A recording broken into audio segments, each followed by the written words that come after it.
you heard it before you could name it.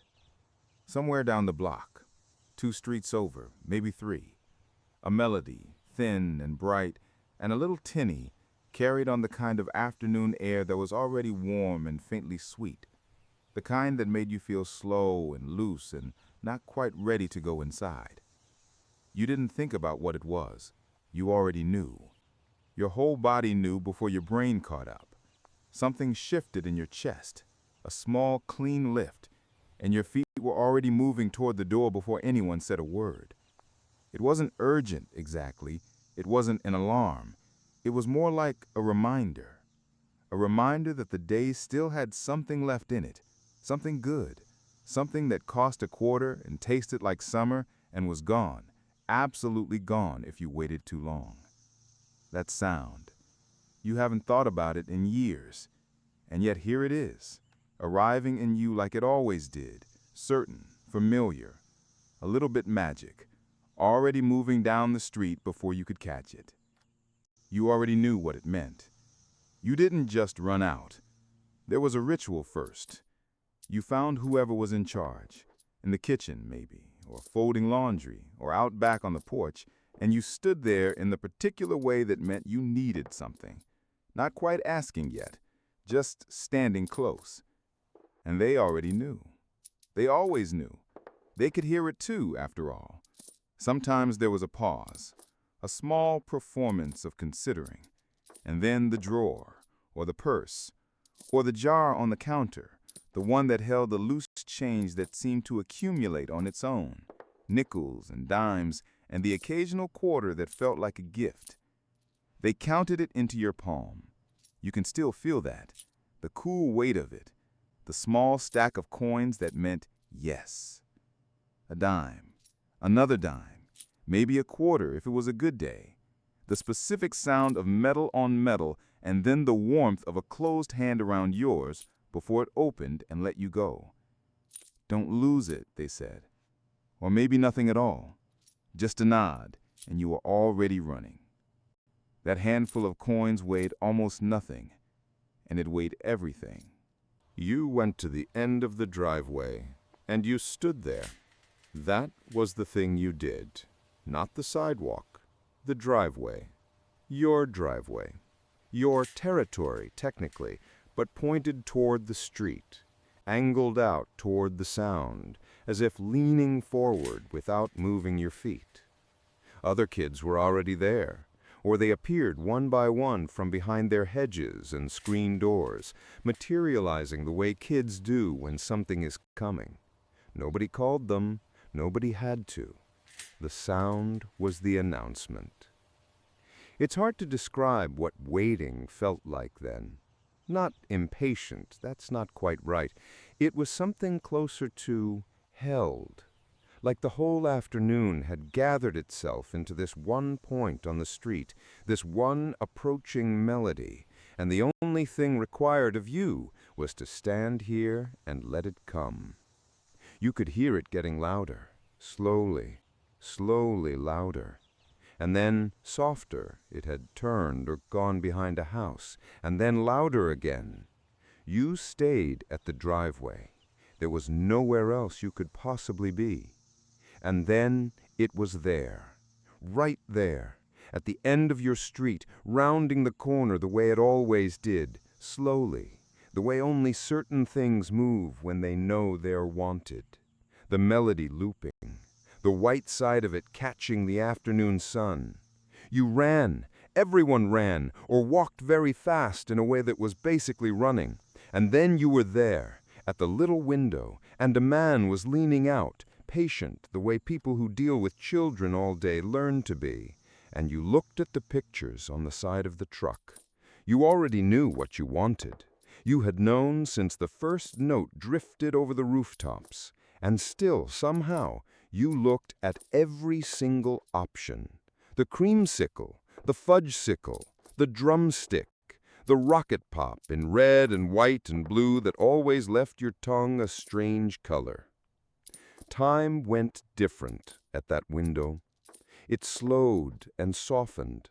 The whole day distilled into this: coins in an open hand, a choice that mattered, and something cold and sweet passed down to you like a small ceremony. You stepped back from the window, unwrapped it carefully, or not carefully at all. It was already melting. You didn't care. The ice cream truck wasn't the only one. Your street had a schedule, not written anywhere, not posted, just known, the way children know things that are never formally taught, absorbed through the skin, through mornings and afternoons, through simply being there when the sounds came. Dawn was milk, the soft clink of glass on a porch step. If you were ever up early enough, you might have seen the milkman in the thin gray light, moving quick and quiet from step to step, leaving cold white bottles like small gifts. Mostly you only heard it, that gentle clink, the shuffle of footsteps on wet concrete, and then the truck moving on. Morning was bread, a sweeter smell drifting through the screen door before anyone was awake enough to go to the window. Some neighborhoods he knocked once, and your mother was already there, had been buying the same loaf every Tuesday and Friday for years. Mid-morning, if it was summer, there was the knife sharpener, a bell usually, and then the grinding, the clean metallic hiss of a blade being made sharp again. Your mother going to the back door with the knives wrapped in a cloth, handing them over, and the man at the cart working without hurrying, the way craftsmen do when they are sure of what they know. Saturday was lawnmowers, not one, all of them, a chorus that started somewhere down the block and spread house by house until the whole street was breathing in that particular key, the smell of cut grass through every open window, and sometimes the salvage truck, slow, calling out in a way that was almost a song, "Old things wanted." And you watched from the porch while your father brought something out, and there was a transaction, a nod, a few coins changing hands, and the truck moved on. You didn't know you were memorizing any of this, but you were. The timetable lived in your body, perfectly learned, never studied. They knew your name. Not all of them, not all the time, but some of them did, and that was enough. The ice cream man who, if you came often enough through a summer, knew without being told. Creamsicle, right? And you were 7 or 8, and someone who drove a truck for a living knew your preference, remembered it, offered it back to you like something worth keeping. That is a small thing. It might be the smallest thing, and yet. Nobody was tracking you. It was just people paying attention to other people, the way you do when you share a street, a block, a slow summer. You didn't feel watched. You felt seen. There was a difference. Someone always knew where you were, and that felt like safety. Not the locked door kind.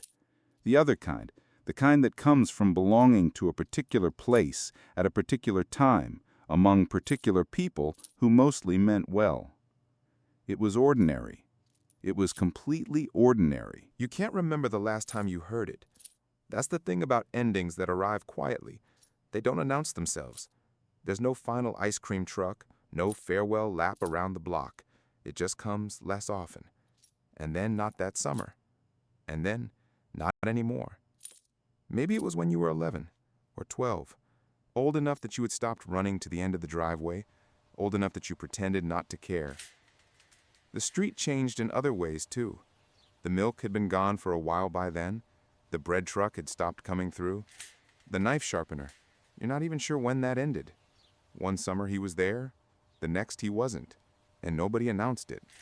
Not worse, just different. The neighborhood rearranged itself around other routines, and you rearranged yourself too, the way people do, without deciding to. But something in you still listens. On a warm afternoon, when the light is low and the air is that particular kind of soft, something in you goes quiet in a certain way. Some old, patient part of you is tilted toward the street, half expecting something.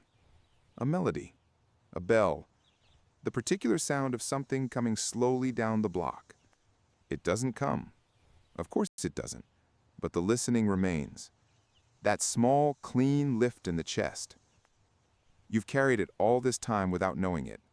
Under all of it, That small piece of you is still 7 years old at the end of the driveway, coins in hand, certain that something good is coming.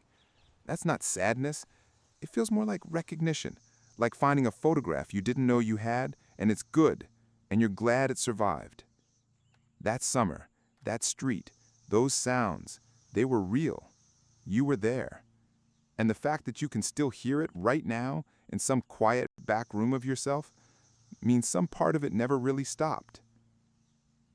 If this brought someone to mind, a parent, a sibling, an old friend from that street that summer, this might be the one to send them. Some things are better heard together. The melody fades, the way it always did. One moment it was right there, and then it was moving on, down the block, around the corner, smaller and smaller. You stood there a moment longer than you needed to. You'd finish what you had there on the driveway in the last of the afternoon light. Go back inside eventually, because the day was almost done and dinner was coming, and the evening had its own sounds, its own soft schedule. Tomorrow, you thought. Same time tomorrow.